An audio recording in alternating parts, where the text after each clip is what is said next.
प्याज, लहसुन, अदरक मैंने काट लिए हैं। मीडियम साइज़ के 2-3 प्याज ले लिए मैंने।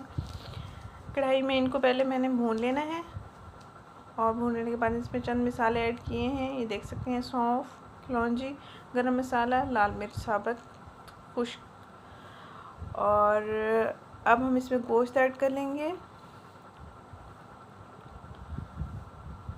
टमाटर भी एक डाल देंगे आप इसमें, एक डालें 2 डालें आपकी मर्ज़ी है। मैंने बड़ा एक डाल दिया है। अब इनको अच्छे से भून लेना है बिना घी के।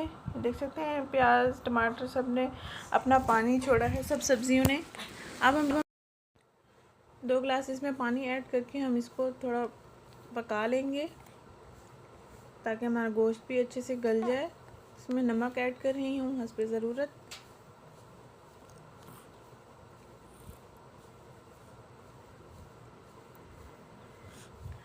ये देख सकते हैं मसाले भी गल चुके हैं, टमाटर भी गल चुके हैं, पानी भी खुश्क हो चुका है। अब इसमें ऑयल ऐड करूँगी।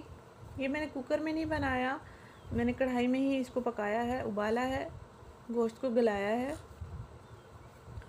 घी में इसको भूनेंगे और इसके बाद हमने जो काम करना है वो ये है, दही और घर में जो दूध की मलाई निकलती है, मलाई निकलती है, उसको मैंने ग्राइंड कर लिया है और इसमें चिकन टिक्का मसाला ऐड कर रही हूँ और हल्दी ऐड की है। अब इसमें ऐड कर देंगे हम, चम्मच फेरते रहेंगे ताकि अच्छा सा मिक्स हो जाए।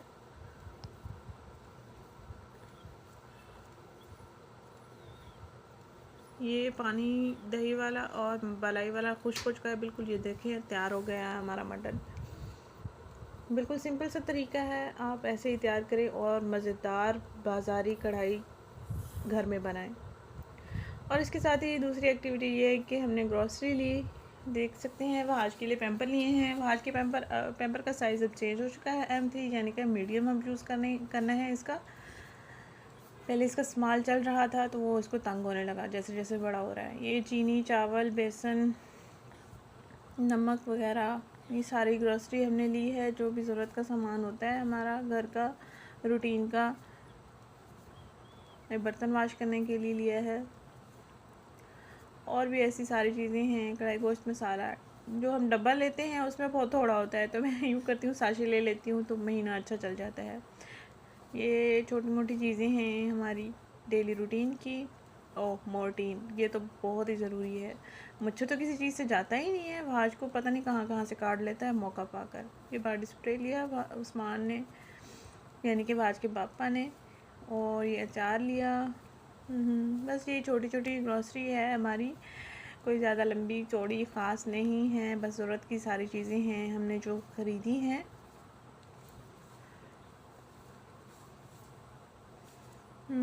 ये आप देखें। उम्मीद है आप इंजॉय करेंगे मेरी एक्टिविटीज़ को। अगर अब तक मेरा चैनल सब्सक्राइब नहीं किया तो मेरे चैनल को सब्सक्राइब कर लें प्लीज़ प्लीज़ प्लीज़, मुझे सपोर्ट करें।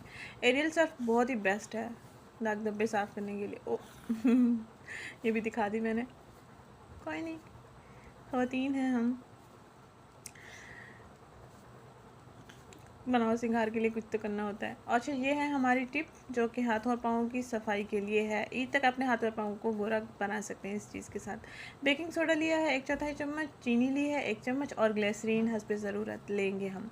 इन तीनों अज़ा को अच्छे से मिक्स कर लेंगे और फिर हमने हाथों और पाँव पर लगाना है इसको। आप चाहें तो गर्दन पर भी लगा सकते हैं। चीनी को हमने थोड़ी देर मिक्स करते रहना है ताकि इसके जो दाने हैं वो बारीक हो जाएँ, ताकि स्किन पर रैश ना दें। बारीक दाने रैश नहीं देते, स्क्रब के तौर पर यूज़ किए जाते हैं। बेकिंग सोडा आपने 1/4 चम्मच लेना है। पैकिंग वाला मेरे पास अवेलेबल था तो मैंने पैकिंग वाला यूज़ किया, अगर आपके पास खुला है तो वो भी यूज़ कर सकते हैं।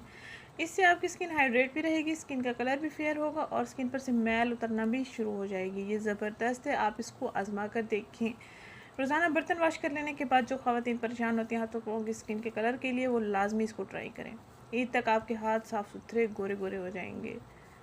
और जिन लड़कियों की शादी होने वाली है वो तो ख़ास कर इसका इस्तेमाल करें, रोज़ाना इसका इस्तेमाल करें। उम्मीद करती हूँ ये टिप आपको अच्छी लगेगी और आप इसको ट्राई भी करेंगे। कमेंट बॉक्स में मेरे साथ लाजमी शेयर कीजिएगा अपना एक्सपीरियंस। Thank you.